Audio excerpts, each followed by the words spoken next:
Un début de mandat sur les chapeaux de roue pour Donald Trump, une avalanche de décrets et des annonces, Véronique, qui font parfois grincer des dents. Après le Mexique, le Canada surtaxé à hauteur de 25%, plus 10% pour les produits chinois. Les pays européens vont eux aussi être soumis à des augmentations des droits de douane. Le président américain ne précise pas de quel ordre.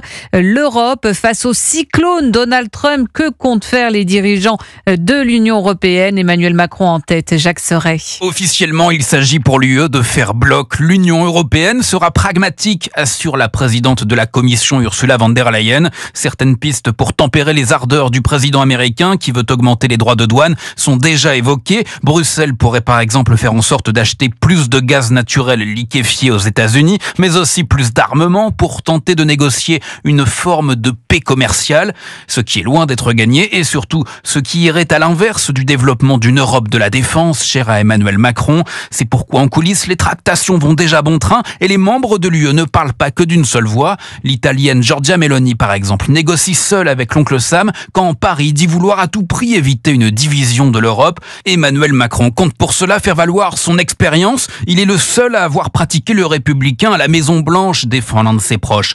Reste que son influence n'a rien de comparable à celle de la période du précédent mandat de Donald Trump, 2017-2021. La dissolution est passée par là. Jacques Serret pour Europe.